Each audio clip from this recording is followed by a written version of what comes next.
Cherished viewers and those who may be listening to our podcast series, welcome to the Perissos Horizon Chat Room. Your host, distinguished Toastmaster Patricia Salakai, noted in her book entitled Fearless, Fabulous and Flamboyant, the importance of recognizing and celebrating our different milestones attained in our quest to realize our dreams in life. The journey into becoming the best version of yourself comes with struggles, challenges, and sometimes the feeling of giving up is so strong. Perissos Horizon is here to encourage and support you to never give up. You have it in you to do exceedingly, abundantly, and above all you could ever dream of or imagine. Stay connected right here. Let's listen to the experiences of others, learn lessons from them, be inspired to do more, and together, let's keep scaling higher heights.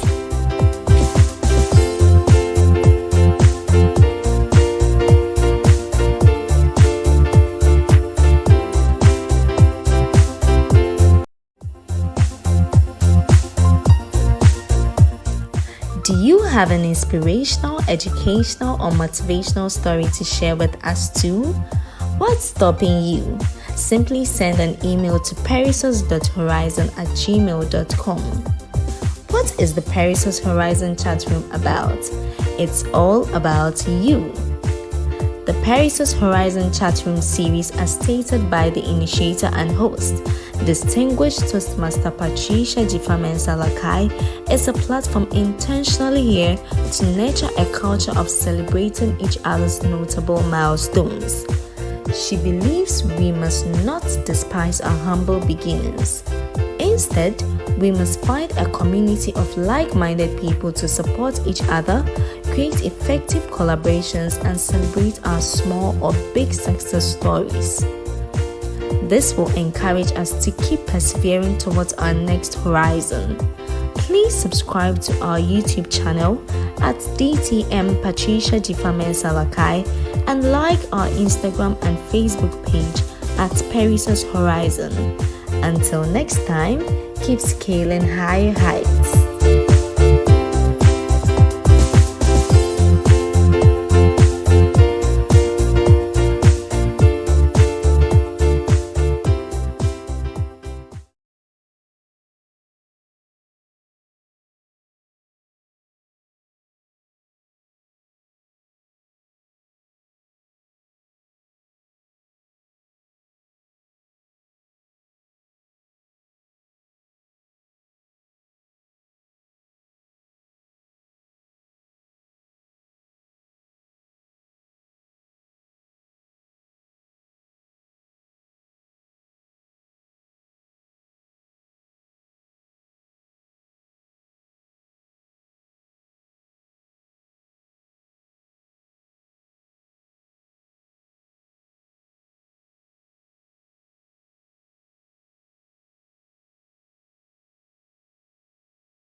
Good morning. Thank you, our cherished audience, for joining us online.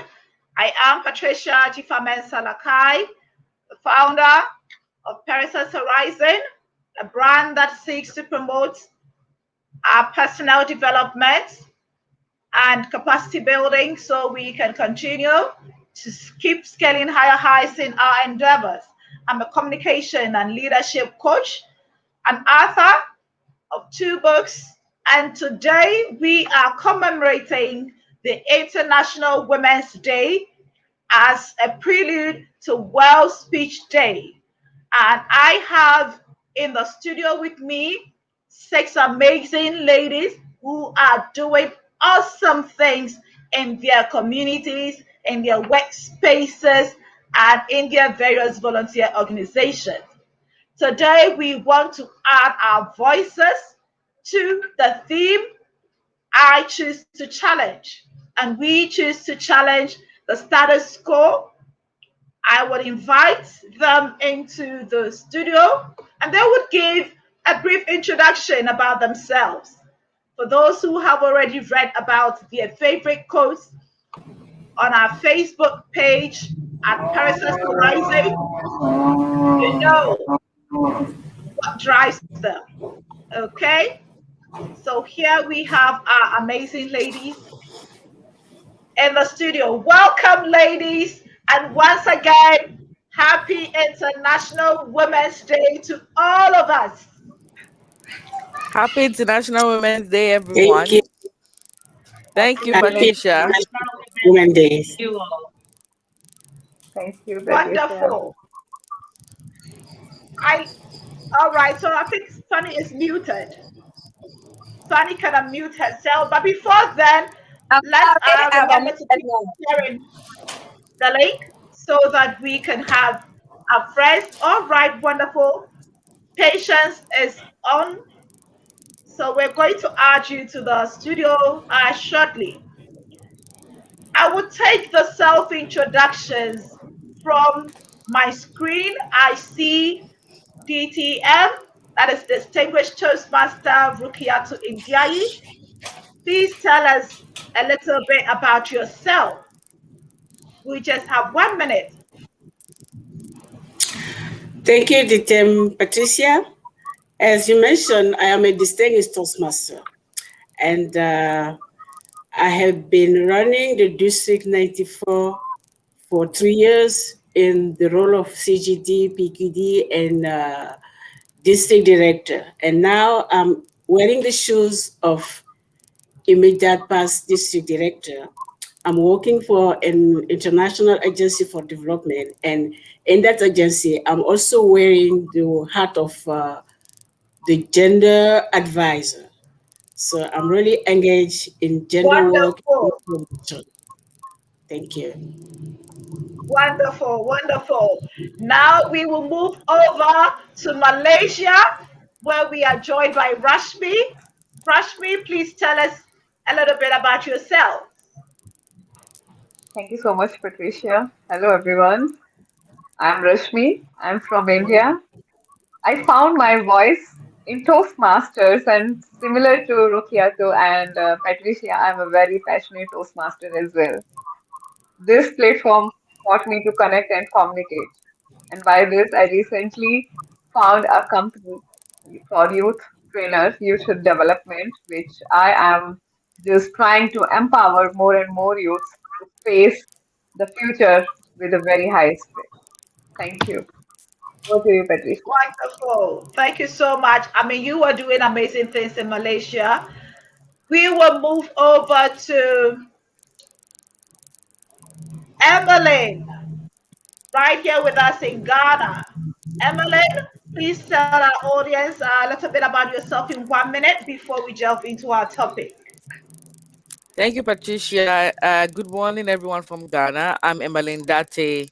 I'm a leadership and personal development coach.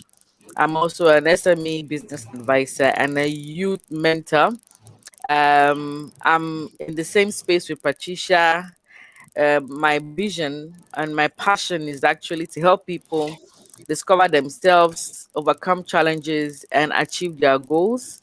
I also help small business leaders to also grow businesses by developing people and exhibiting the right leadership skills. I'm very passionate about people um, leveling up to be what God has called them to be. And so that is what I use my life, spending my time helping people to be useful to themselves and society. Thank you. Thank you, Emmeline, for joining us today. We will move over to Fanny, also here in Ghana. Thank you, Patricia. So Welcome. my name is Fanny Nana Amwa, and I wish I can say that I'm a distinguished Toastmaster. Pat knows my story. I had to pause at a point in time, but I sure will be coming back. So I love mentoring because I am a product of mentoring. I have a couple of people that guided me, especially in my career journey, and I believe that we need to pay back and pay forward as well. I am into communications. I am the communications manager for Solidaridad in Ghana. And I like public speaking, probably the reason why I joined Toastmasters. So I believe in empowering women and helping, supporting each other to ourselves. Thank you, Patricia. Thank you so much. We have Jessica in the studio with us, and we would invite her to also tell us a bit about herself. Yes, thank you, Patricia. Well, my name is Jessica and I'm a registered mental nurse. I also volunteer my time to a lot of mental health advocacy programs and helping and listening to people who are in need and also need support to be able to recover from their mental health experiences. Thank you. Thank you all so much, ladies, for joining us. As you all know, today marks a special day all across the globe. We are forging positive visibility for women, but we know that it has not been easy, and this journey is still one that is in progress. We want to discuss I choose to challenge the status quo. For all of us, we know that anything that we get, the opportunities that are made available to women, especially when it comes to rising through the career ladder, upwards and onwards, as I put it, doesn't come on a silver platter. Not only are you competing against your fellow women, but you would also be competing against other men. My first question is, what are some of the issues that we have had to challenge in order that we are given that opportunity to step forward or to speak up? And I would love any of you to take that question, whoever is ready, and the rest can mute their mic so we minimize feedback.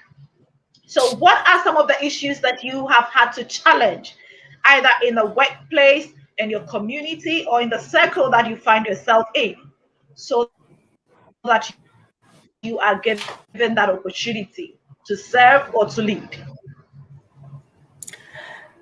I would like to start because I'm excited Yes, to Rukia. let my stories know about the situation I have That's been right. living through. You know, when I become a widow, I hear from my family in law, that a children is not to be raised, or children are to be raised by a man. I'm a woman and I'm an inferior human being. I should have been under tutel, and therefore I cannot raise the children. They decide to take those children from me. So that's the tradition. I say, no, that's not possible. Before, I heard that from other people, and I thought that this was back in the time, in the 17, in the 15, not now in 20s, until it's happened to me. But the thing is not, it was not only those family. I hear also friend from my husband telling me the same. I got sick and I couldn't believe that those theory was coming from educated people. So I stood up for myself and I challenge not to give my children to anybody for race. For 20 years, I stick to those children. Educate them as my parent has educated them. I put as goal not to have those kids feel the lack of father. I put all my life into those. Not, and my answer to those people is over my dead body, you will take those kids from me. So when I see somebody else in this situation, I have to raise, I have to play by this role to help the other woman not to give up the fight. It's worth it because today I'm really proud. I had three kids, all of them has bachelor degree and they are studying outside. And the latest one was just 1 year when the father passed away. So I'm really proud of what I did. Wow, I am so proud of you. And you can see from our reaction that everyone is indeed proud of that bold step you took and how you challenged that status quo. And today, I believe that many of those who had wanted to deter you from actually nurturing and bringing up your voice will be proud of you, even if they don't say it to your face. What an amazing decision you took there. Now, coming from that angle, I believe that sometimes as women, we take certain bold decisions, we take certain bold steps, and we notice that instead of getting the support of our fellow women or getting the support of family, they rather tend to derail our efforts. So I want to find out if anyone in the room has a similar story, not like what Rokiatu just shared, but that if you have had any experience where you challenged a certain status quo, but then you had your friends and family react negatively. Who would love to share that with us? Jessica, all right. So please unmute yourself and you have the floor. Yes. In my situation, I found myself experiencing depression, my mental health experience, and from family perspective, I had the support of family, but not active support for them to understand and also validate my unique experience. And also from work or employees perspective and work colleagues. They are people you were expecting to understand your situation, but then they are the ones that rather, it's right for me to use the word, stigmatize and victimize you because of your experience. And also, when it comes to the community, we have prejudice and discrimination from lack of knowledge of understanding individual mental health experiences, and also knowledge about people experiencing mental health issues. Thank you. Thank you so much, Jessica. I love how you put it. Sometimes we tend to have the what I would refer to as the theoretical support or just by word of mouth, but not in action. When you need that one more voice in that office or one more voice in that group to step up and speak up in support or to come to your aid, you find that many would rather be behind and stay silent. And that is why, when it comes to International Women's Day, we are actually saying that it is not enough to be silent. It is not enough to be an observer and claim that you support women rising. And here I want us to once again take it into our workspaces, because today's woman wants to contribute their quota in development, in providing support and the sort of financial or the sort of ability that helps them even to provide for their families or their children or the extended family or even those in the community that need help. So in our workspaces, are we getting that needed support when it comes to policies, when it comes to the provision of that enabling environment to let the woman feel safe, to let the women feel accepted? Now that question is coming to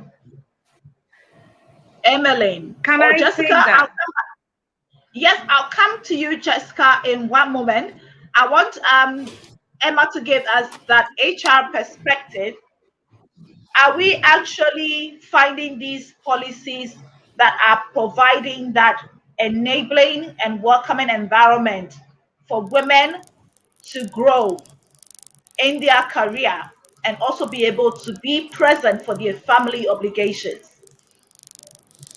Okay, so fairly yes. I think that the narrative of the Me Too movement and the International Women's Day thematic themes and all the should I say the solidarity messages and action movements regarding women empowerment have really really helped a lot. However, we still have a long way to go. Now, what happens is many companies, as some of us may know, is that the impact of HR is largely determined by the support by the leadership of the company.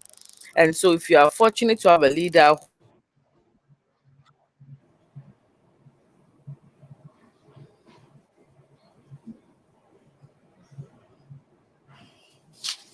Okay, I think that the giving women, connection, that's right. We can hear you now. Please go yeah, I ahead. think I okay, MTN is trying to misbehave here.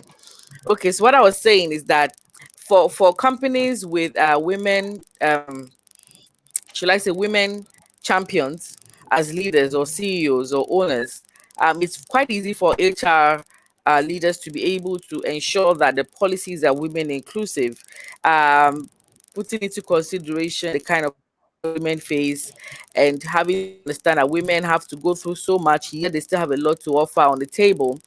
So it becomes quite easy for policies and procedures to be enacted and also to be applied. On the other hand, we do have some companies that do have policies and procedures, but at the end of the day, it's lip service. So, except you have a very strong and powerful or influential HR manager or leader, it becomes very difficult for women to actually have the kind of support that they need. So, I'd say that many international companies or the multinationals, because of where they're coming from, it's quite easy for them to actually ensure that women laws or women rights are protected. But we do have a lot of work to do in that part of North Africa, I would say. And I know, Patricia, you know, and those of you who are in this part of the world, Africa and some other continents have a long way to go. And so, to summarize or to end my submission, yes, policies and procedures will help. I'm choosing my words carefully. It's not just the mere existence of policies and procedures, but they will help if you have women champions as leaders of the organizations. Wonderful. And I like that So the truth, speaking truth to power. And I know Jessica wanted to make a contribution with regards to that topic. I will give you 1 minute to make that contribution, and then we'll give an opportunity for Rashmi and Fanny as well to contribute to the discussion. So just 1 minute, Jessica. Um, with regards to what Emmeline said, I would also say that from my perspective, in my situation, women are mostly the disappointing group that you will expect to rather stand behind their fellow women, forging forward and also being amazing in their field. Mostly, we find our own kind victimizing, as I said earlier, and not pushing each other to the limit that they are supposed to be. So if we are celebrating International Women's Day today, it's required of us that as we are here discussing this issue here, we should all make it a point to push whoever comes forward in our policies, in every other thing that we do as women to see us at the top together. That's right. I get what you mean, and it is a reality that I believe most of us have faced in one way or the other. And here I want us to also look at what is that specific thing that you have had to challenge, in order to be able to step forward or to move. And I'm talking about especially when opportunities arise for women, to climb up the career ladder, and it requires you to change locations or to move. I am a military wife, and it is so easy for your husband to come to the house and let you know they'll be away on a mission for about 1 year, or sometimes some can go as much as 3 years. And I mean, it comes naturally. It comes by way of information. It comes by way of, oh, I need to let you know in this time, by that timeline, I'll be away. I'll stay in touch. And I mean, for men, they simply think life goes on normal. It is just a normal. If you come home and say, "Oh, honey, I may need to go for a conference. We depart on Friday, come back Monday," and it's like some tentacles just shoot up, and they start wondering, Friday to Monday, that's like 3, 4 days. What's going to happen to the home? How am I going to manage the home? Who's going to take care of A, B, C? But it never seems to occur to them when they have to move. So I want to know, have you had to challenge the status quo as it relates to your professional advancement, your career, advancement, where you need to move locations? Rashmi, do you have any experience to share with us how you dealt with that? Pat, I wanted to say something. I think when Emmeline and Jessica were talking about organizations or companies' policies and supporting women, like Emmeline said, sometimes they are on paper, but in practicality, we'll come to it that. becomes a problem. We will come to that. Okay, I get it. We'll come to that because we're going to launch on that a lot more. So I want to hear this other perspective when, as far as it comes to women having to move to a different location or a different region. And yes, so Rashmi, you have the floor. I think the line is Patricia. Yeah, I got your question. It fluctuates a bit. Yes, and I have experienced this very firmly in my life. When 8 years before, finally, I got a dream job in India, and I was doing so well in that and just established good in that platform. Suddenly, my husband got an opportunity to Malaysia, and I had no choice. I have being a kind-hearted person, being an obedient wife, and being a that family-oriented person. I left that job and we shifted here in Malaysia. And I want to share that it's very easy for a woman to follow the husband's advice and the protocols of the family and everything. For man, it is not. They have their own thinking process. They have their own world of thinking. If you want represent your talk, if you want to speak up, they won't listen. After spending few years in Malaysia as a housewife, just taking care of the kids, just cooking, cleaning, mopping, then finally I decided he supported me to take lead in Toastmasters. I joined there, and I'm very active. You know that because of that, I came in contact with you as well. I'm very active. I just love club hopping. I love enjoy moving here and there and attending annual conferences. In initial part, Patricia, it was not easy. He was not ready for it. But That's but the right. thing is that which I have learned in Toastmasters, connect and communicate. It is a slow process. It is not an overnight thing. He will start understanding me. He will start understanding and respecting my views, and he will start giving me space to enjoying my platform. No, so just communicate. Just represent your talk. Be firm. Be clear about your vision. I was very much into now for my life, for my own identity. And Patricia, this took a long time, and now he is there. He understands me, and I'm literally free. I can move on where I want to because I established that trust, and I was very firm about that, my decision. I mean, it resonates Patricia. so much. It resonates so much with me. You know, the issue that a lot of women out there need to understand is when it comes to being able to assert yourself, you will have to do that constantly.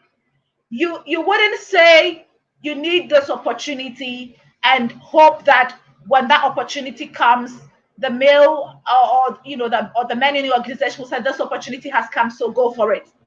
No, you would Right. have to assert yourself, and as Rashmi just said, you need to articulate that vision. They need to know that you would love such opportunities to rise. You would love such opportunities to use all of the competencies and capabilities that you have built for yourself. And I want to go over to Fanny and let's hear your point about how sometimes it is more of lip service. It can be in the policy, and if you don't demand for it to be implemented in your case, it would not. So let's hear from Fanny. I know Rukia too has another engagement all for Women International Women's Day, so she'll be leaving us shortly.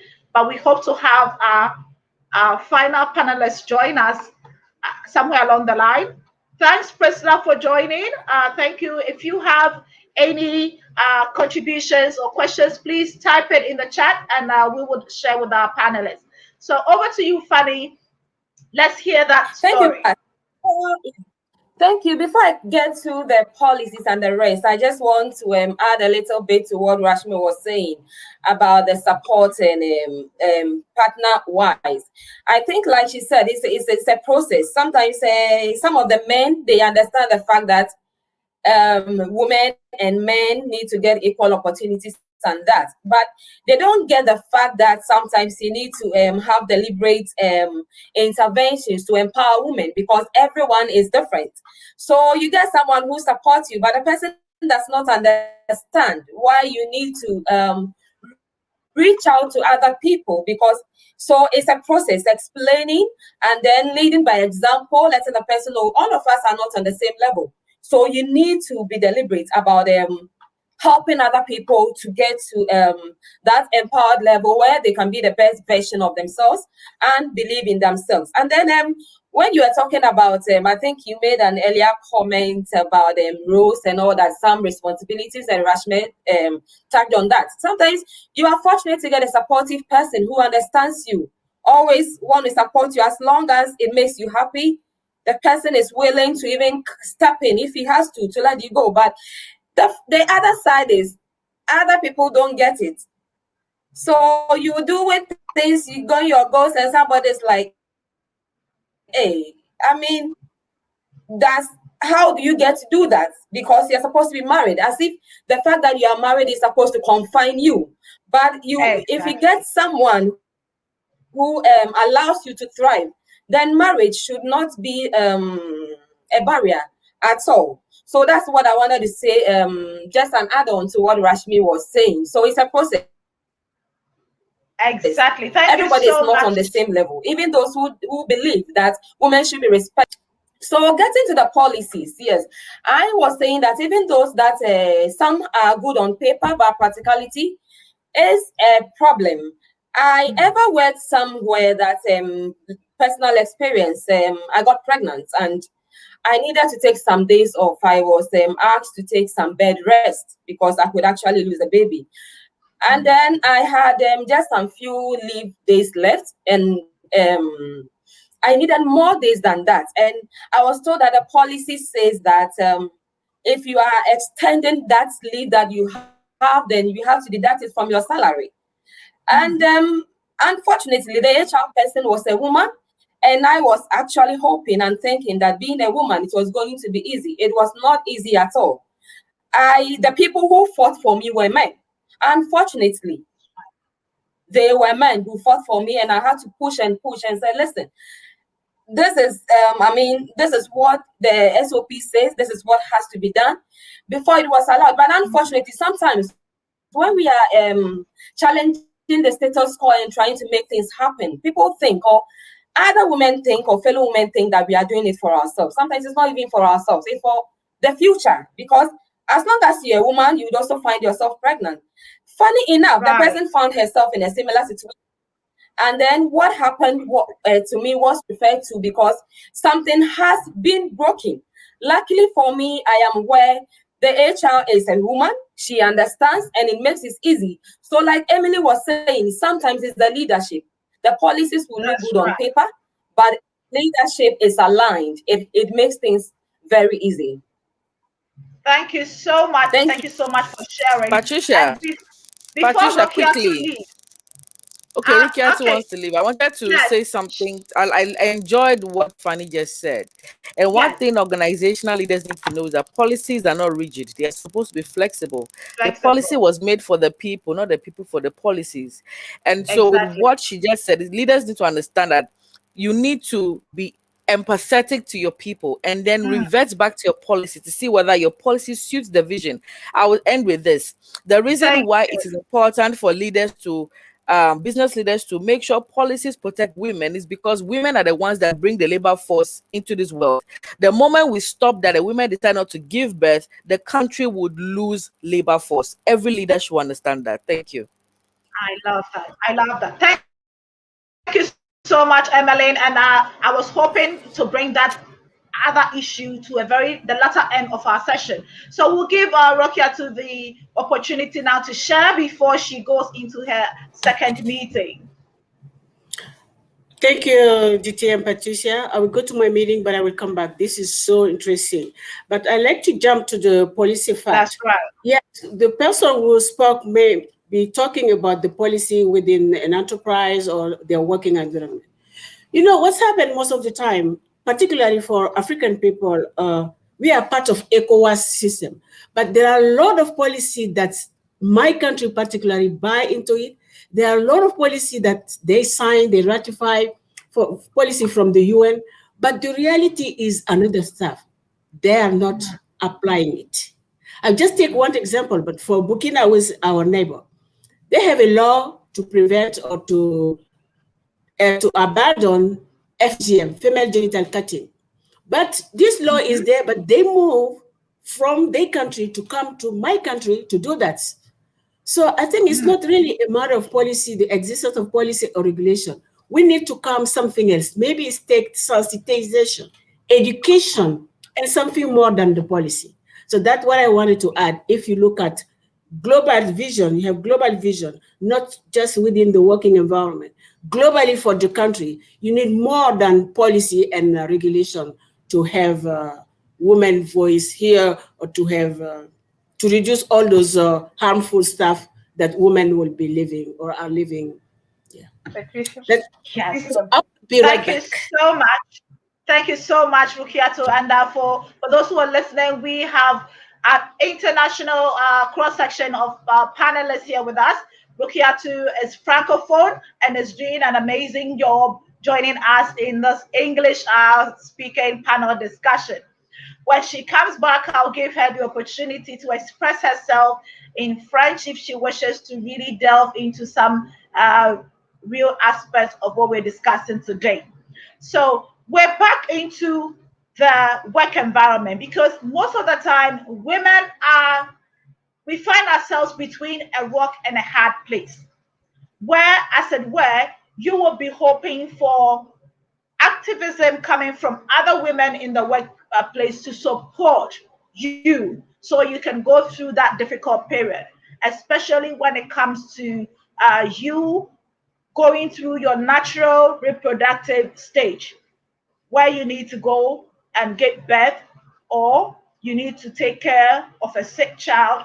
And as we have all hinted in one way or the other, sometimes the eyebrows are raised by fellow women, not men. The eyebrows of really, do you need those extra days off, or do you really need more time away?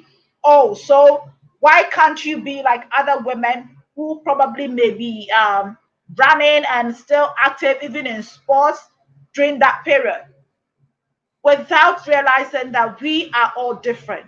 So do you have anything to share with regards to how the proverbial women are our own enemies sometimes really rears its head up? Anyone has a story to share? All right, I see two hands. Let's hear from Jessica, and then we go to Rashmi. Not necessarily proverbial women are their own enemies. Honestly, I cringe when I hear that, and it is not a statement that sits well with me, and it's not something that I like to repeat. There are issues, and I think it comes down to is it teaching? I don't know whether teaching is the right word, or like explaining and trying to get all of us on the same level. It has not necessarily been about I think what I just mentioned about the fact that the HR person at my former place was a woman. I was very disappointed. I have been to when I was working as a journalist, I had gone to conferences times with a baby, and then they make room for you. I was surprised. They gave me I was with my mom then. My baby was 7 months. I was with my mom, and they gave me a room, a hotel room that could accommodate all of us and make us comfortable. It was a woman that made it happen. There are times too that men make it happen, and there are times when a woman thinks that you can't use pregnancy as an excuse. You know, everybody's issue is different. So it's I shudder to say that women are their own enemies. It is something that I will never accept. But I think that I'll put it that we have a long way to go in supporting each other and understanding each other. And sometimes when it comes to gagging us, it is women. A woman will tell you, oh, the issue is there. You need to address it.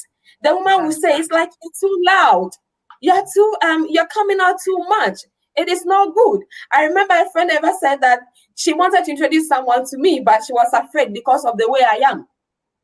Wow. So I asked her, what is the way I am? So we are not our own enemies, but the social orientation, you know, the cultural setting, it makes it very, very difficult. And it is not everyone that has been privileged to be enlightened, to relearn, to unlearn, to flip the script, even sometimes. So for me, the conversation should be more of, as women, we have issues we need to deal with, so that we can come out as a united force and fight for the change that we want. We have issues to deal with. The reason why we are having this conversation, because we are not all on the same level, but I will never accept that we are our own enemies. We only have some issues we need to deal with. We need to deal with. Thank you very much. So we must continue to change that narrative through our actions. And I will move over to Jessica before coming up with my story. Sure. Yes, thank you, Patricia. In my case, I had an experience with depression years ago, and I had just started working. And in the work environment, there are people. I work in a health institution, in a mental health institution, and you expected that the women that you work with should understand where you are standing now and to give you that active support that you need for your recovery. But in my case, it wasn't so. Even when I opened up about my experience and whatever I was going through. I was expecting them to give me that support that they give to clients. So in my case, I realized that, okay, so is it that it's all that we do is because it's in the books, or we've been taught to do that to clients to get money for the institution? Or is it that it's something that we practice on a daily basis to give each other that support as one people to move the nation forward? So in my case, I will always say that I understand that proverbial statement you made, that we are our own enemies, and instead of them giving you that support, they don't.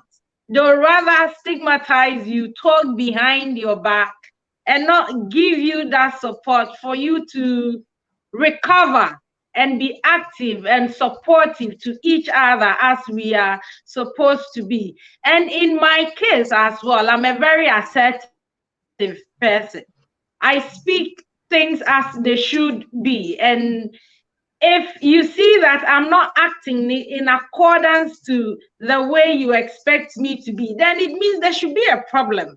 I think as women, if we realize that the other person is not coming out as they used to be, it's in our right or our responsibility to find out whatever they are going through and give them that active support that they need to come out better. Thank Thank you. you. Yes, so we actually need to be seen doing and not just be, as and where, heard Yes, saying.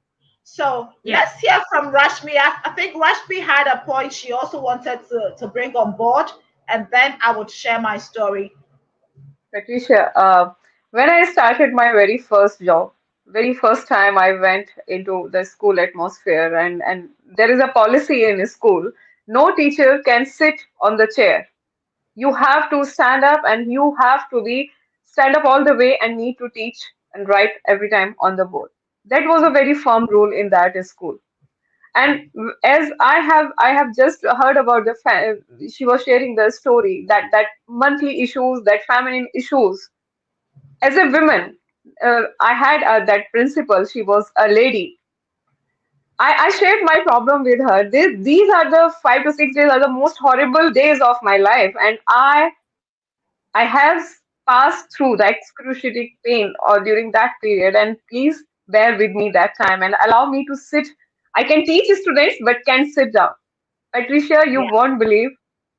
She asked me, if you can't teach by standing up, you are free to leave the school. We cannot change our policy. I'm feeling that pain still in my heart, Patricia. Hmm. As a woman, are we not there to understand another women's issue? And that is not different. That is not only towards me. We all the women in this world pass through the same process. Why That's we right. don't understand? Why we don't understand? This is not only my problem. I am different. You are different. Maybe my issues are different. I have different level of sufferings. And then second time, that time I totally went into the depression, Patricia. After my days of hard work, she denied me to give my work experience certificate. But I am a Rashmi Raghav. I am a Rajput girl. I cannot give up that easily. You can stop me to come in this school and teach the students based on my physical issues, but you cannot snatch out my rights. I have done that hard work in the school. I went to the educational ministry. I did file the complaint against her. Seriously. Yeah. And that time my daughter was 2.5 years old. I tied up with a cloth, and I was on the scooty riding in a 48-degree temperature in Gujarat.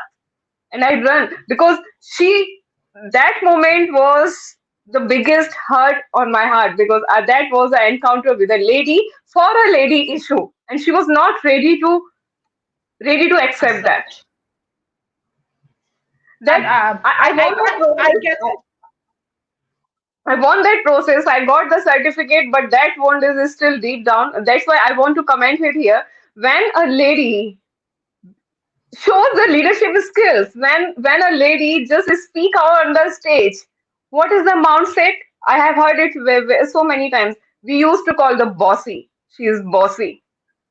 That's But right. when a man is showing the leadership skills, we admire. He has amazing leadership skills. Great. That's the irony. If I'm showing leadership skill, you are saying me I'm the bossy. If a male is showing leadership skill, you are admiring him. He is a strong leader. So here, I would like to comment that apart from policies and procedures, there is a need to change the mindset of people and mindset of the society. Then only can we expect the equality in this world on the social platform. Over to you, Patricia. Definitely, that is when we can expect that equality to actually really work. Welcome, patience. We finally have you in the studio. I am just going to put Rokia backstage for a moment whilst we settle into the conversation. And for a lot of you, we're getting a little bit of feedback. For a lot of you, you know me as a Toastmaster. You know me in the Toastmaster space, and that is the environment in which I have been able to nurture and hone my leadership skills. And that is the place that I actually had to really find my voice to speak out and to step out. Now, it didn't start off to the extent where I started identifying myself as the first female DTM in Ghana. I had to make it clear and I had to make it specific because at the time I had to, as it were, push through unseen barriers. And I put it as unseen barriers because it was so subtle. And when you speak up against some of these biases and some of these opportunities that are intentionally kept away from you on the blind side because you don't know, you find fellow women, as you have said, who would rather go and back male figures and celebrate them and say they're doing work that is admirable, but when you speak up, you are branded as being bossy and all of that. Okay, so sometimes you realize that opportunities are hidden from you, and when you realize it and you speak against it, you are rather branded as being too daring or being too ambitious, being overly ambitious. But then when a man is going after those same goals, they are heralded and they are cheered. Okay, there was a time in Ghana where just the fact that I desired to be a DTM was branded as me chasing titles. Even though everybody could see and experience the leadership, the mentorship, the time and dedication I was putting into going all over and supporting people. Okay, I think we're having some feedback. I'm trying to figure out where it's coming from. But then this is why sometimes, I mean, Rashmi, can you imagine being on your division WhatsApp group and having Toastmasters International showcasing you around 5 fellow women on your platform saying Uh, Pat- yes, Patricia, I couldn't hear you clearly. Can you repeat the question, please? yes.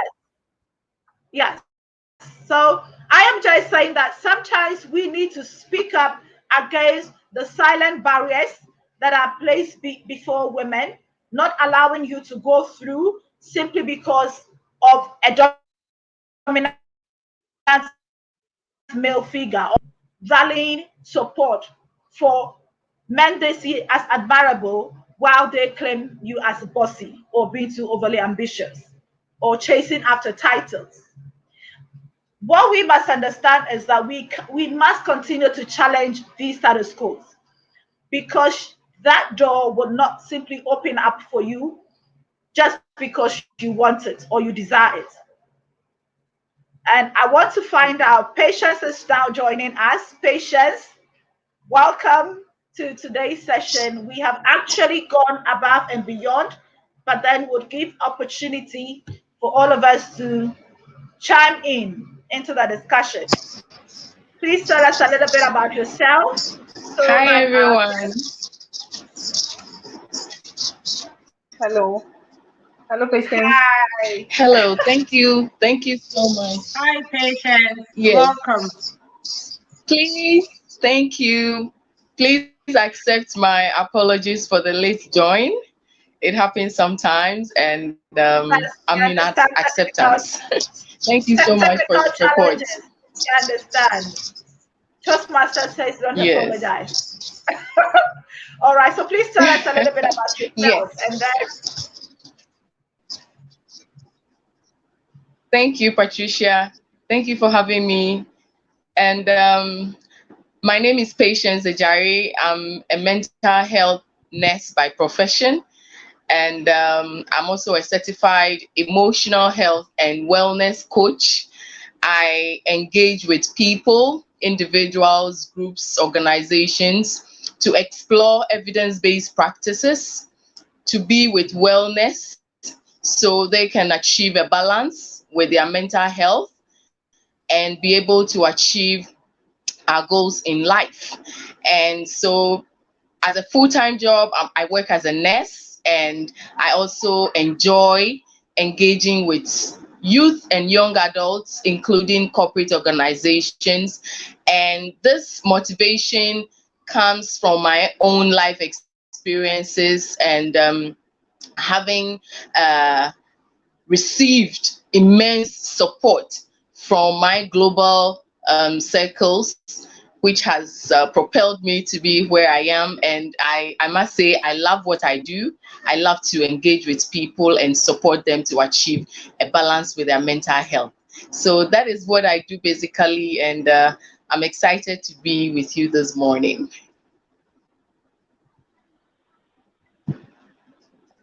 thank you so much, Patience. We're delighted that you could join. I saw you earlier following us on the YouTube main platform. So thank you for making it into the studio.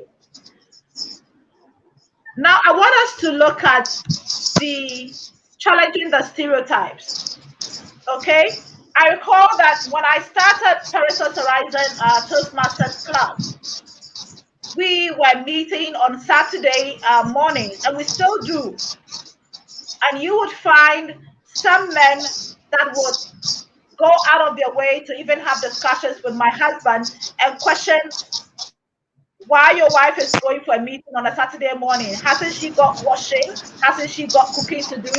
And I mean, for those who know me and know me too well, they know that it doesn't really move me, it doesn't really push me. Because why do we have this sort of mindset and mentality that things have to be done on particular days and at a particular time? You don't even care to know what arrangements have been made or what arrangements have not been made. I mean, there have been times in my life where I had been without a house help for over a year. And I will wake up and wash my car and go to the office. I remember times when I was at the US Embassy, and on Fridays we close early, about 12:30. If my neighbors would attest to it, they will see me rush back home and I'm doing all my laundry. I had to increase the lines that I had to over 6 lines so that when I wash all our clothing for that period, it dries quickly. So sometimes you find out that it is the women that will go behind you and try to even get your spouse to even deny you of the opportunity to go out there and be who you are purposed and destined to be. Has anyone had that same experience, and how do you challenge that status quo? I mean, my girlfriends know there's certain things you don't. I mean, it won't fly over my head. Really, you're basically wasting your time. Okay, so Fanny, we'll hear from Fanny, and let's hear how you challenge some of those status quos. Well, um, I mean, just to buy into what you are saying. I mean, there have been a lot of instances like that. I My husband doesn't speak my language. He comes from a different place, so we speak English. But we were in a setting, I think a funeral kind of setting, and I was just there. I even had a young child, so I was attending to the child. And an auntie called him and said something. So he came and said, "The woman is wondering why you are sitting down feeling so cold when you should be helping." So the point I'm making is there are instances like that that when they say it, he let me know and then we just laugh about it. But most of the time, like you are saying, I create when I say it, but it is women, especially when they don't get to do some things and they feel that you are always on the move, you are always out there. They question and then they try to ask your spouse, why is it that you're always on the move and you're always willing? Don't you have things to do? And that one I had a sense that they were talking about me, but I didn't know till he came and was laughing that this is what the woman said, and then we laughed about it. But I say, and then I remember a former colleague once said she saw a friend of mine who was married and then she didn't look like a married woman. So I was asking her, how do married people look? And she said, even you don't look like it. So even as women, we have some mental picture of how something should look or how people should behave. So when they see that you are not towing that line, that's where the problem comes, because you do not fit in.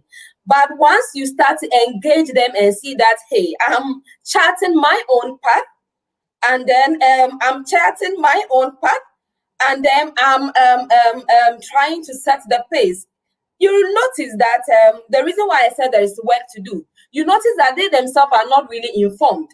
So because of social orientation, they have this picture in their mind of how it should be like, and they project it onto you because they don't know any better. So I see it as an opportunity to reorient them as to, hey, it doesn't have to be like that. But it doesn't have to be that stressful. It doesn't have to be like that. You were talking about, I mean, it just have to get it done. How you get it done, when you get it done, it shouldn't be anybody's problem. So it's a process. And I am Emily, I see your girl.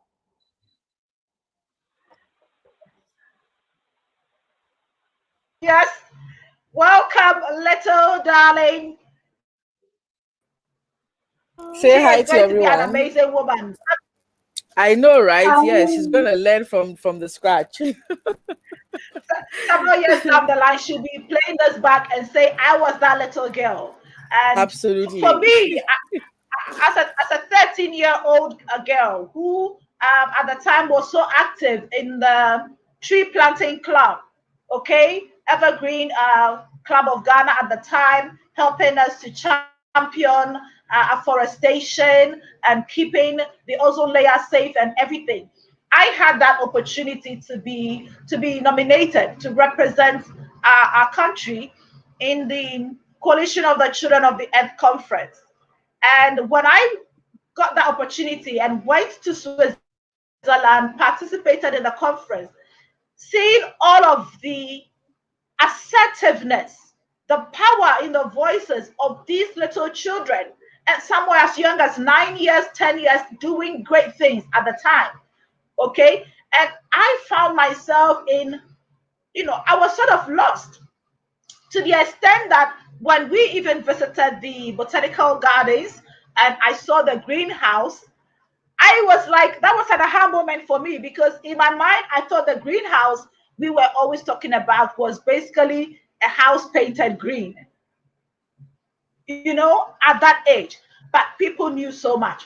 And I got back to Ghana. I was so filled with excitement. I kept sharing the next conference opportunity, the flyer. I kept sharing it with all my friends in class. And, the funny thing is, some of them got responses from the organizers for the next session. They didn't inform me. Okay? A few of them informed me, but then some also had on a posture that was more like, well, you've had your turn. Now we are in touch with the people and we are also going to have a turn. And it was on hindsight when I grew up that I realized that it was the teething problem of how women sometimes fail to understand that we are not in competition with each other. You are finding your best self, the best version of yourself. You are finding your purpose. I'm finding my purpose. And I don't have that time to come and compete with your purpose, because I don't even know your purpose may have some interconnections with mine, but I cannot come and wear your cup or your crown. So when I go out there and I want to share all that I have learned, all that I've experienced with people, and I find that sort of energy that seems to say, now push over and let me take over, in some cases, I will just thin out of that space, because, hey, somebody once called me an institution, and I believe I am an institution. If I find that my shadow scares your demons, I will just sort of move and find my space, because I know where I'm going, where I want to get to, and I'm not ready to be in any sort of negative competition. Have you had that experience where you get an opportunity, share it with other women, and they sort of turn around and keep you out of the loop? Most often than not, they hit the wall and they need to come back to you and ask you for guidelines anyway. That's what I have experienced. So if anyone has an experience like that, please share. Okay, I think I'd like to share something on this. Mine has not been, how will I say, something that they tell you that or to your face, but I think it has been sort of body language. So you see, you're in a position of an office, or probably you find yourself in a circle where people recognize what you do, and they sort of like give you this kind of look, like, who is she? Where did she come from?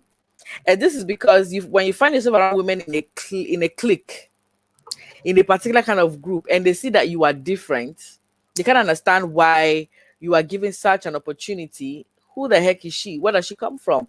I remember my time when I was working in media as an HR professional. I managed media personalities, and I mean, these people see themselves as very, very important, which they are because of the role they seemingly play. And it was easier to work with a gentleman, but with the ladies, it was weird, because but that for some, because I felt that, okay, I felt they were very fortunate, because being a woman who didn't have any problem with women, who was there to support women, I felt like that energy should be mutual. But you see them giving you that shoulder, like, no.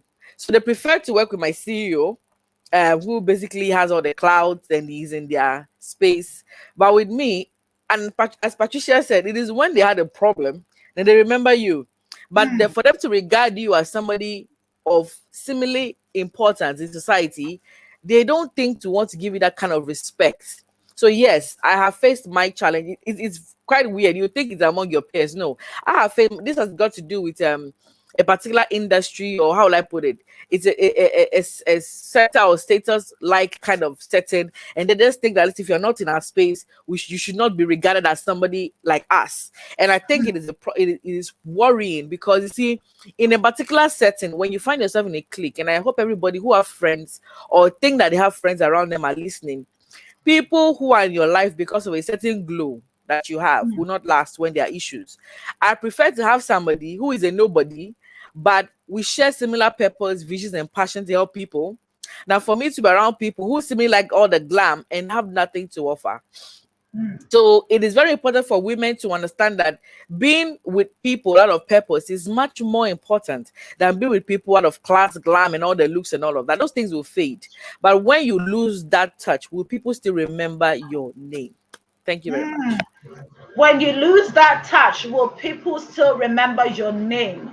And one thing that I have learned along my journey, in terms as far as it comes to leadership development, I have come to the realization that, look, you cannot change people's opinions to the extent that they want to raise that barrier that protects them and gives them a reason or gives them that validation to say, that is why I am not in your camp. You don't have any business trying to get that person into your circle, you know. So when you listen to a lot of preachings and you read a lot of books by some of the pastors, especially when it comes to this loyalty, etc., etc., you then come to understand what it means to, as they say, find your tribe, and also enjoy being in your purpose. When you enjoy being in your purpose as a woman in leadership, you do not fear at some stages in your life to stand alone and to walk alone, because that would happen to you. If it has not happened to you, don't be rejoicing, because, like Emily said, sometimes you would find people gathered all around you, and it's just because of what they can get out of you at that time. Reverend T.D. Jakes preached about your constituents, your compatriots, and your confidants. And I love the fact that he mentions throughout your lifespan, don't even expect to have more than 4 confidants. And that is what we all need to understand. Okay, so now let's look at ourselves as women that gets to that point in your life where you need reaffirmation, where you need that voice that will tell you you can do it. Go for it. Don't give up. Don't give in. Who has that been for you? Has it most often been the voice of another woman or the voice of a he for she?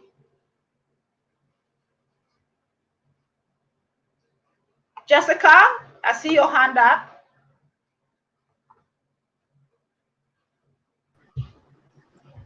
Well, mostly in my experience, in my mental health experience, the person I had rooting for me, staying by me, and giving me hope and encouragement was a man. And that has stayed with me and been with me and it will stay with me and be with me for the rest of my life, because he was someone I never even thought would come in and give me that support that I needed. But along the line, I met one amazing person too, who is also part of this panel, and she's also still standing by me. So we can't say that all women are not amazing. But in as much as I would say I've had both genders rooting for me and staying with me and staying by me. And that's Patience on the panel in the corner over there. So I'm really grateful to her. My life hasn't been the same ever since I met her. She's pulled me along, and we are both doing amazing. And I want to use this opportunity to wish her happy International Women's Day and say a big thank you. And she should continue being amazing to other women out there and to all of us here today. Thank you. Thank you so much, Jessica. Indeed, we have all had women that supported us. Especially for me in my Toastmasters journey, I've had women reach out to me even across the borders to guide me through and to really help me understand how I can grow even in this space. So it is not always the case that you wouldn't find women. There are several women that are actively championing that positive visibility for women and supporting them to rise and thrive. All right. Let's hear from Rashmi, and we will move to Patience and then Fanny. Yes, Patricia. I want to share that there is no phase of life, even not a single day at which we don't face the challenges. Hmm. I have been judged for my parenting style. I have been judged for my cooking style. I have been judged for the appearance. I have been judged for being an independent woman. And mostly it has been done from another woman. That is the irony. Mm. My husband, but I always advocate, Patricia, the human connection and the power of communication. Always. I never leave to speak up. I always speak up, and my I'm you can say I'm lucky, or I have transformed that relationship to the another level. My husband, I always share whatever I am facing through. I always approach him and share my views, and he is that strongest pillar of my life. He always say, Rashmi, embrace each and every challenge of your life, because there is some opportunity to learn from it, and I have learned that either it can break you or it can make you. If it is that big enough to break you, then we need to rethink about your own personality and the presence in this world and the purpose of our life. And if really want to make it, we have to embrace that challenges.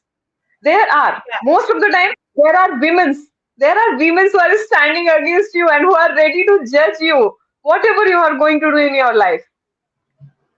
So this is like, he always used to say that that's very firm. Rashmi, focus on the outcomes of this process.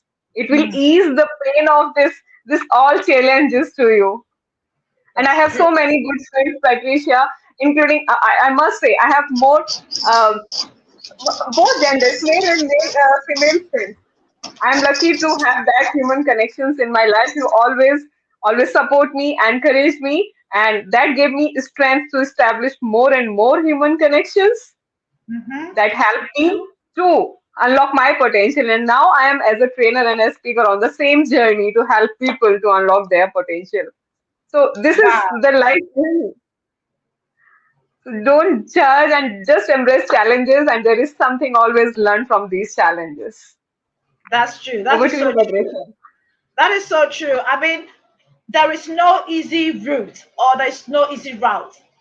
It is going to be less difficult for those coming behind and who are going to stand on the shoulders of a lot of giants that have paved the way.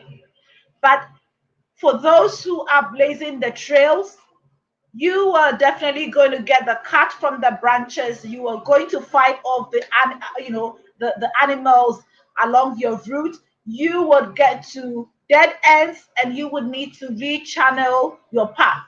But as long as you stay focused on your goal, that end vision, it will continue to spur you on.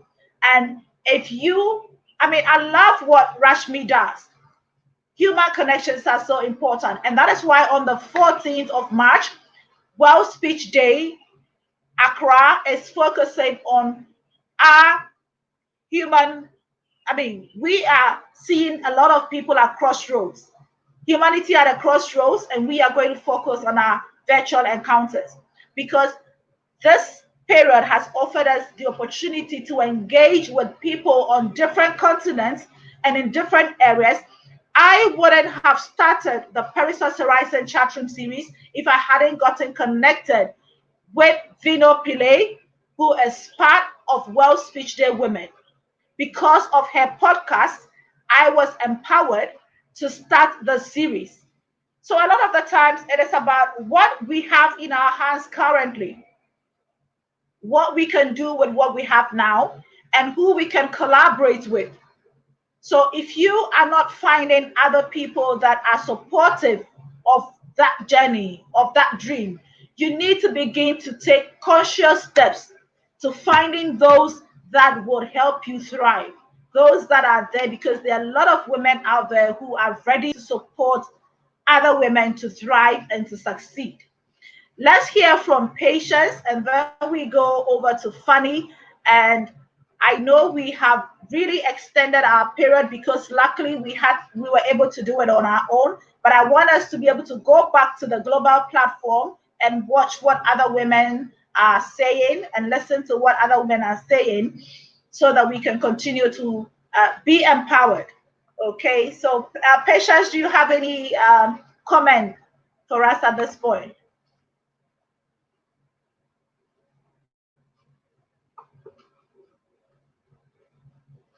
Can you are you able to unmute? Let me I'm trying to unmute you. You're muted. Thank you. Yeah. Thank you so much, Patricia, and amazing contribution from my fellow panelists. It's been an exciting discussion so far. I've been following the conversation. I believe that as women, we are amazing people. We have so much to offer. Without us, the world, I don't think would be where it is today. We do a lot, and personally, I have had an amazing journey as a woman, and I recently shared with my followers on social media that I am so proud of the woman that I am, and for the woman I have become, because we are, as women, we are usually, made to believe certain, old, cultures, old traditions that seems to limit our capabilities as women, and it seems to keep us in round, holes, whilst indeed we could be square, we could be rectangular, we could be triangular, we could expand our borders without limit.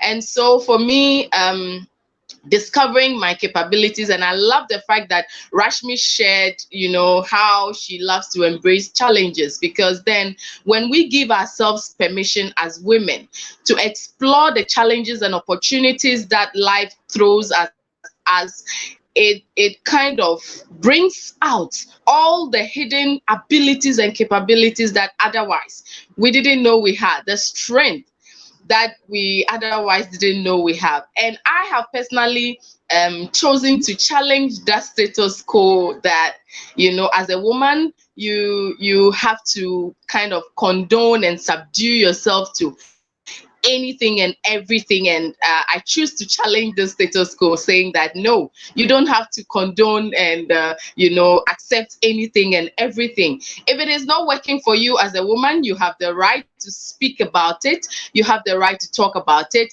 to share with the people in our communities, in our families, in our churches, what is working and what is not working. It is okay as a woman to go all out and speak to what you believe, what your values and your belief speaks to. It is not enough to just succumb to what society feels that is best for us as women. We know we are experts on ourselves. We know what works for us and what doesn't work for us. So I believe that it is time for us to speak out and let people know that as women, we are more than, what society sees in us as a wife, as a mother, as a woman in the kitchen. We go beyond that. We are limitless, we are borderless. I mean, there is no limit to what women can do. And so personally, I'm so excited that at some point in my life I had to make a bold decision to walk away from a toxic environment. And I am so excited that I am proud that as a woman, I have been able to stand on my grounds, work out, and I'm living life to my full potential, because then at some point in time, you realize that there is so much you can do, and yet society and culture, kind of limits how much we can do. At some point, I was asked to stop working as a mental health nurse and stay home to take care of the children. And I was like, hello, that is not possible. I mean, I just couldn't see myself being limited, being restrained, to that point. And so as women, there's a lot we can do. And I'm so proud that I have received so much support. Jessica spoke about active support. We need people who will understand us. We need people who are patient. We need people who can validate our experiences. We are all not the same. We may have the same experiences, but the impact will never be the same. And so we need people who would look beyond our experiences, who will look at the bigger picture and see through the challenges that we experience in life.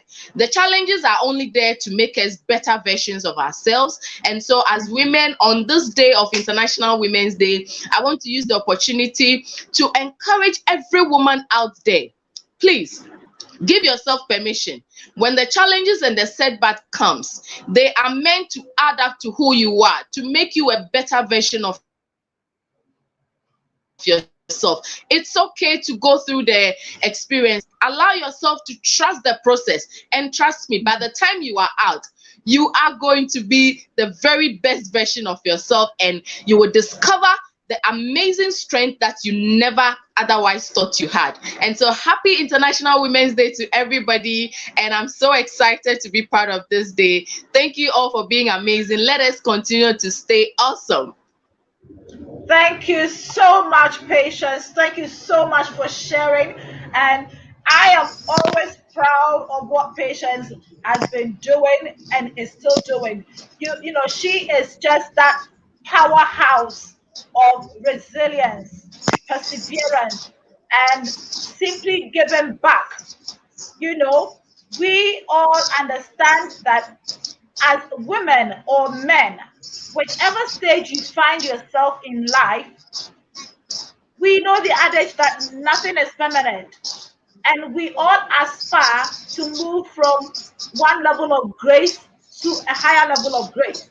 We all aspire to move from one level of excellence to another higher level of excellence. But there comes a time where you may have that setback or that failure, as we put it.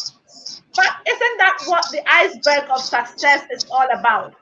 So for those out there who tend to rejoice when they see other women down or struggling, sometimes you wonder, you know, they think they're so far away from that sort of experience, you know, and sometimes we label ourselves and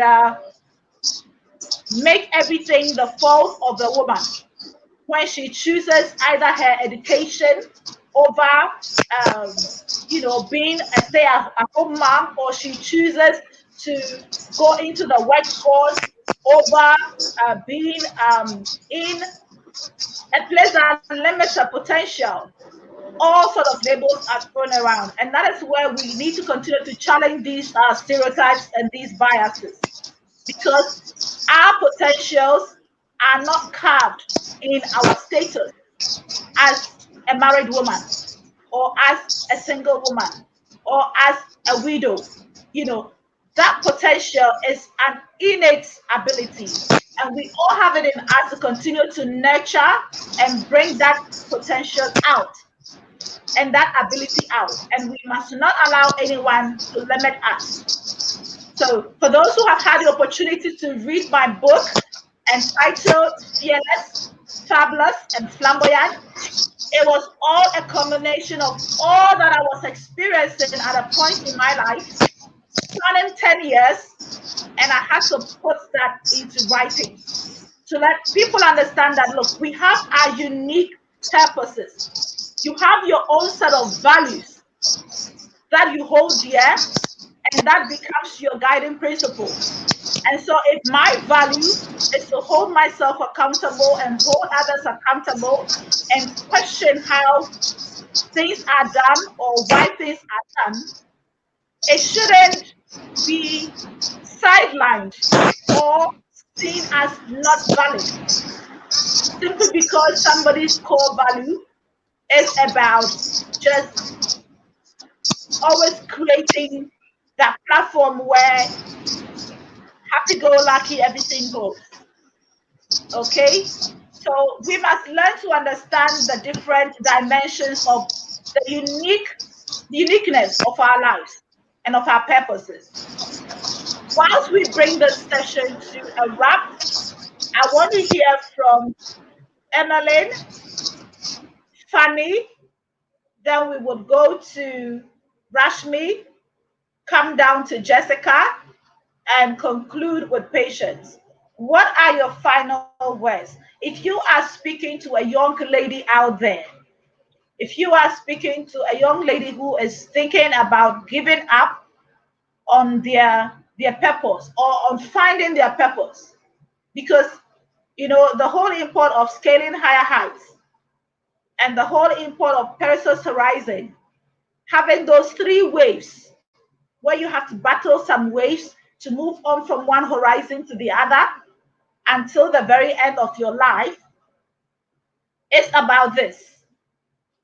How can you just let that woman not give up, no matter where they find themselves at this current stage of your lives? What would you tell that young lady? What should they choose to challenge? What are the consequences that they may need to endure until they see that brighter light at the next horizon?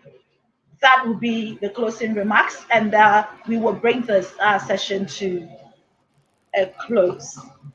Starting. Okay, great. Yes. Am Starting I from to start? Emma. Yes, Emma. Okay. Okay. All right. So I would encourage young ladies to choose to challenge the limitations which you cannot avoid. There are certain things that, as much as we speak about people trying to change their behaviors towards women, we cannot really control human behavior, but you can control how you react to those, responses. You've heard from the testimonies of the beautiful ladies here, how they've been able to conquer or move beyond the challenges that are still standing before them. So you need to understand, first of all, that life will not always be the way you want it to be. So limitations are not living. As long as we are in this world, they will always be there. But what you need to understand is that you are able, you are enough, you are capable, and ensure that you exhibit a mindset that would not limit you. Okay, surround yourself in a network of women that are going somewhere. Surround yourself with a network of women who care about other women.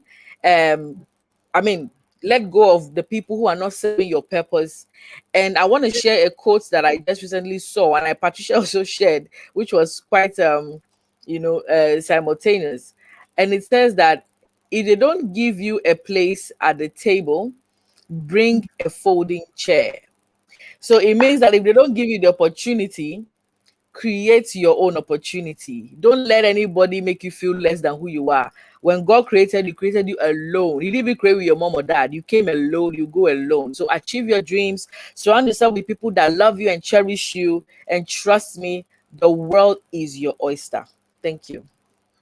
Woohoo! The world is your oyster indeed. Be like the coffee beans that will take on the pressure, that will take on the heat. Something so soothing that everybody has an opportunity to drink from it, be re-energized, to re-engage. Let's move on to funny. I see Rokia to back. That's great. Let's move on to funny, and I'll put Emma behind a bit. She shared Thank, her thank you. message. Thank you, Patricia. I think when Emily was mentioning a bit about some workspace kind of, I had worked as a journalist for close to 10 years before I moved into communication. And I remember that there was a time that I felt we had been treated unfairly at an event, and I tried to make my case. And I was told that even the men are not talking. So more like, how dare you are talking? And it was sad because even the people that I was the only woman among my crew, they were all guys. And at the end of the day, it was more like, you are too low because you should not have raised an issue at that. And I've had a lot of instances like that. And sometimes as a woman, if you are not careful, it's going to gag you, or it's going to make you feel like, okay, then probably you're supposed to behave in a certain way or relate in a certain way. But if you don't have it in you and you think you have a light to shine, there are days when you are going to be down. It comes.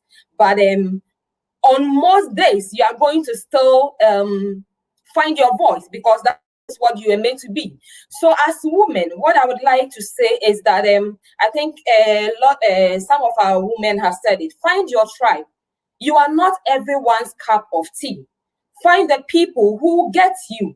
There are days having a circle of friends help, but you don't need everyone. Even if it means one person in your corner who gets you, who supports you, it is fine enough. Having a good partner, having a supportive partner helps, because trust me, there are days when you're going to come home with a world on your shoulders. You feel so down, you don't even remember who you are. You need to have someone who reminds you of what you have done before and what you are capable of doing.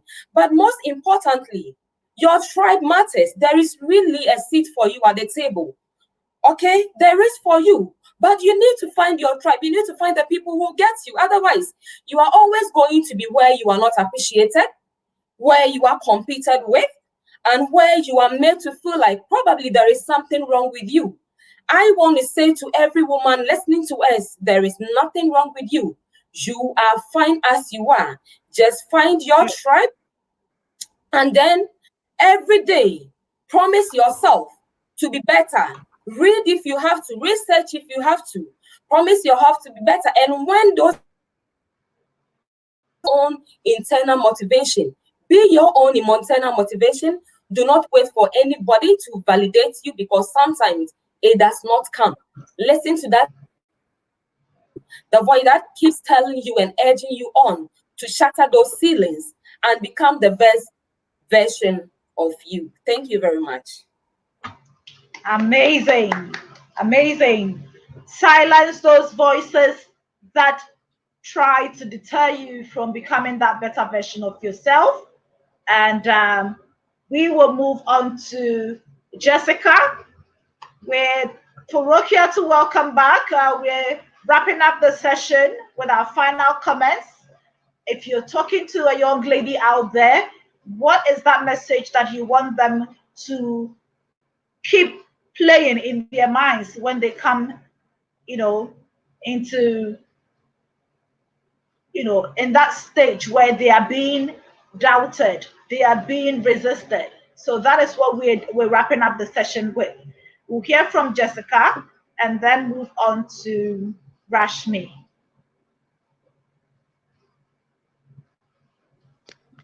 Well, thank you.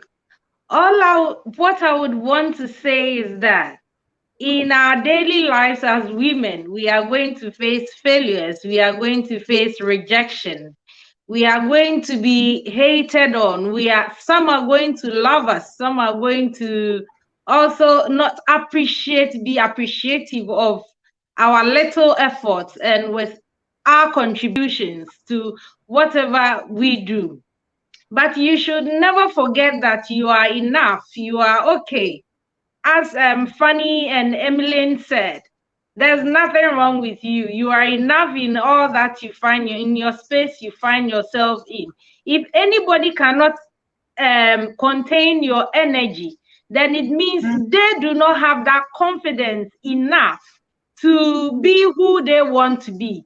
So do not, as a woman, allow anyone to contaminate you with their negative energy. Be who you are. Thrive, grow. There will be failures and rejection, but do not let that stop you. I also wrote something here that a little quote I would love to share. Is that if there is no gaining in playing small as a woman, then set your mind to go for the big chunk in all that you do. So, as a woman, you should always go for gold, never settle for bronze or silver. Diamonds and golds are yours. So, always set your mind on that and go for it. Thank you. Thank you so much. And that is why I love that background, with all the glitter and all of that. Diamonds and gold are ours, and we must go for it. Don't allow anyone or anything to dim your shine. Can we hear from Rashmi, and we'll come to Rokiatu? Thank you so much, Patricia. When you were saying there is some message for a young girl, I was imagining my own daughter. She's just standing in front of me. So what message I'm going to deliver for her? I was thinking that the first one and only message which I want to give all the young girls, including my daughter, is that believe in yourself. Never give up on your dreams. When you need to understand the power of speak up. If this world is deaf, it's not going to hear your voice. You have to speak up, and stand up and grow yourself. Gain as many skills as possible. The life is very precious. Don't waste it to impress others and validate your position in this world. You are unique. Be you. You are unique. You are there to unlock your potential. You are there to just rise and shine. You are not there to impress others. Don't waste your life to live someone else's life. Be you, be unique, and believe in yourself. Over to you, Wow. Patricia. Thank you so much, Rashmi. That is so empowering. Be you, be unique, and thrive. Don't live to impress others. And that is so critical. If you are living to impress others, then the moment they stop to validate or cheer you on, you will quell back and give in. But if you are living for your purpose, you become unstoppable. Let's go over and hear from Rukiatu, and then we will come to patience.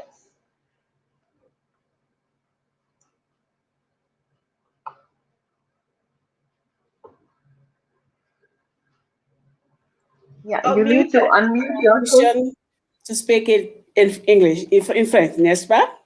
Oui, oui, oui, tu peux parler en français parce Voilà, qu'on a déjà je dirais à mes chères petites filles, nièces, sœurs et même les mamans, nous naissons tous égaux, hommes et femmes, et nous avons tous presque le même cerveau.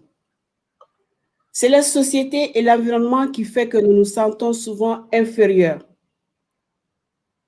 Et comme conseil, je dirais à toutes ces dames, toutes ces bonnes âmes de la jeune féminine, de croire en elles-mêmes. Il n'y a aucune différence, si ce n'est que physique, entre un homme et une femme. Croyons en nos capacités.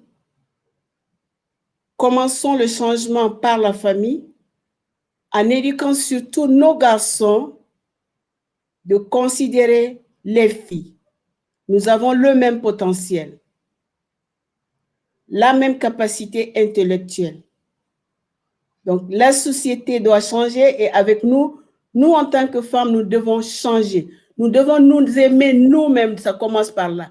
Nous aimer nous-mêmes et aimer les autres femmes surtout pour pouvoir les supporter afin qu'un jour, on puisse remplir le gap qui existe entre les hommes et les femmes.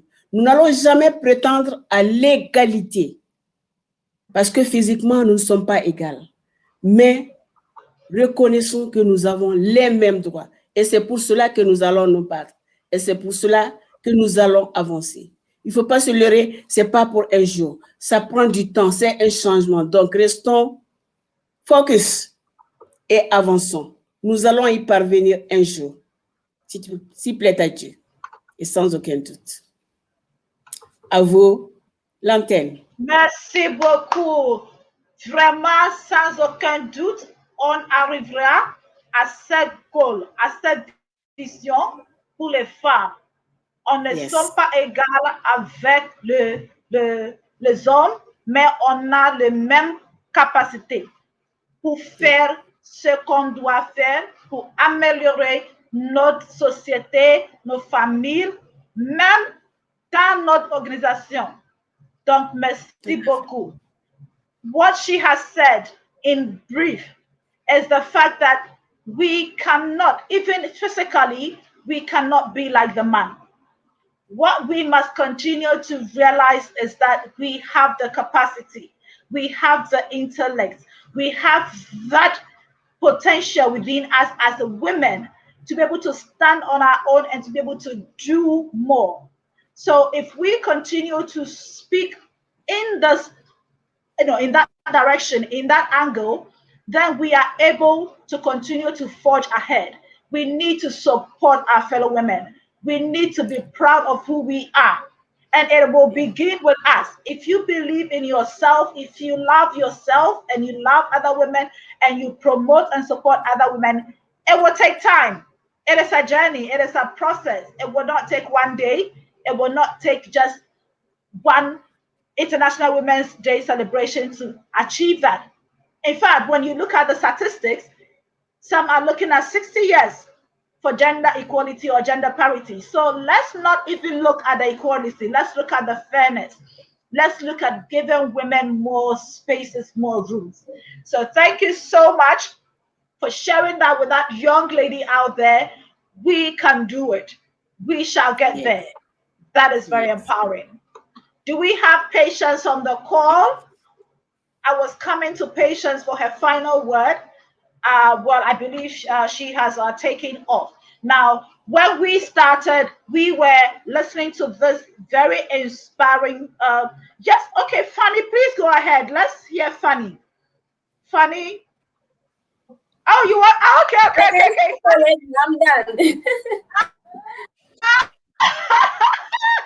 Elle disait que elle voudrait parler la langue française comme moi. donc, tu as l'occasion d'être en contact avec DTM Rukiatu pour continuer à utiliser comment on dit, toute l'occasion de pratiquer.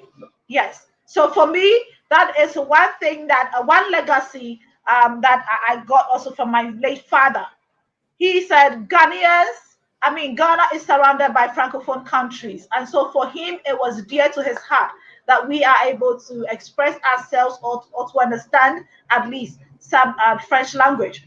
It was at a time where a lot of countries on the West Coast were going through different civil unrest, and refugees had to take camp. So he would ask, where would you go? Where would you go if you had to relocate and resettle? You are not going to settle for less because of a language barrier. And so I had that desire, and I'm fortunate to have friends like DTM Rokiatu who helped me to polish up. Now, welcome, Patience. We would let you have your final words as we get ready to wrap up so that we can bring this to a cute 2-hour session. It has been so empowering, and I don't want to leave, but we have to. Thank you, Patricia, and to everyone. Again, this is a message coming from me to every amazing woman out there. I want you to accept who you are, value who you are, and be who you are. It is okay to set healthy boundaries for yourself. You are enough. Nothing is missing. I mean, of course, not everybody would accept your values. Not everybody would love what you love, and it is okay. It is absolutely fine. What is important is to believe in yourself. Believe in who you are. Believe in your dreams. Every dream you have is valid. Go out there, live your life to the full potential, and remember, the sky isn't the limit. There is so much you can do. And so continue to be amazing. And most importantly, your intuition is your best companion. When it speaks to you, it can never be wrong. Have an amazing International Women's Day and continue to stay awesome. That is so lovely.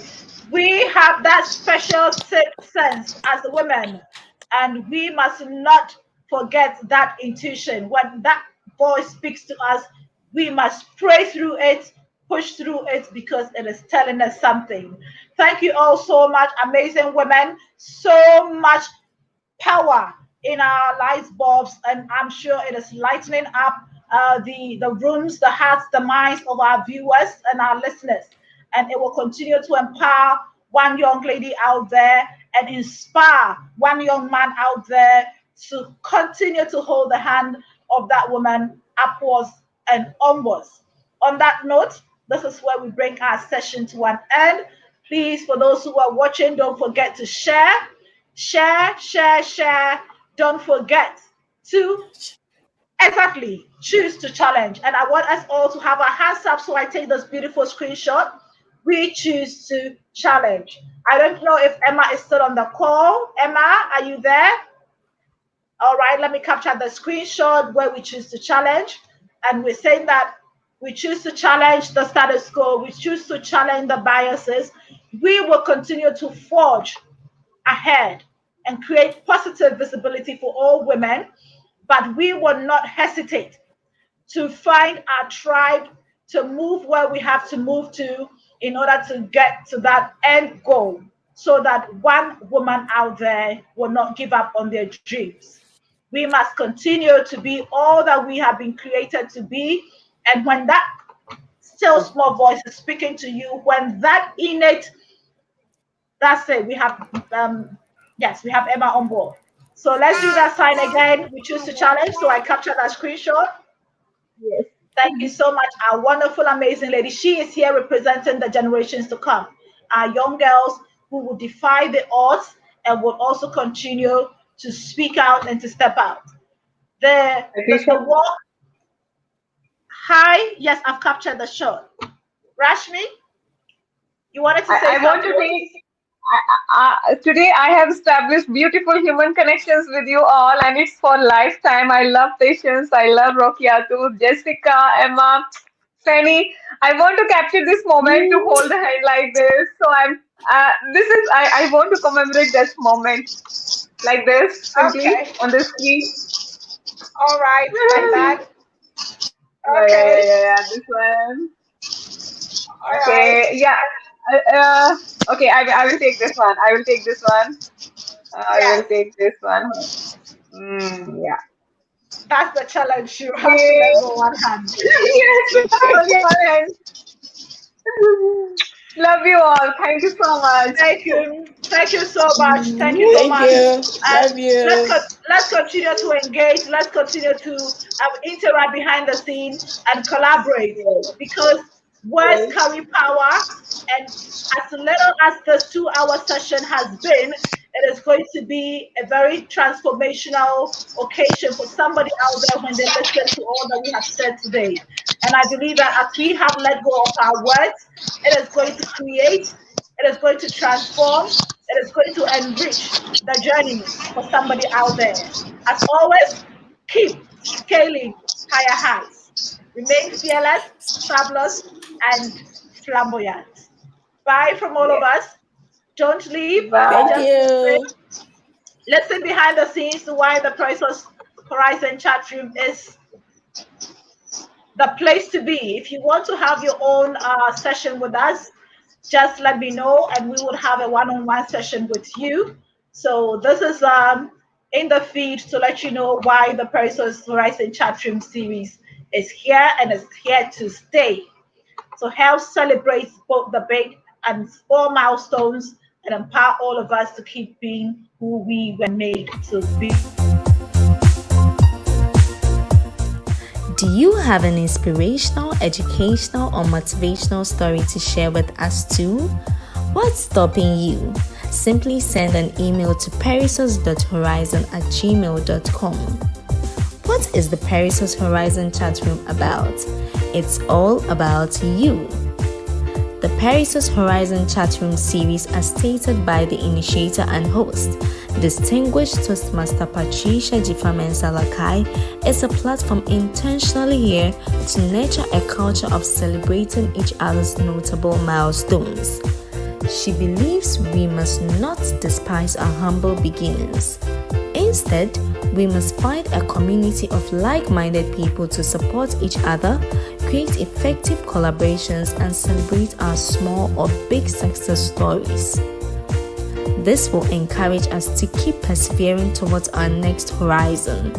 Please subscribe to our YouTube channel at DTM Patricia Salakai and like our Instagram and Facebook page at Perissos Horizon. Until next time, keep scaling higher heights.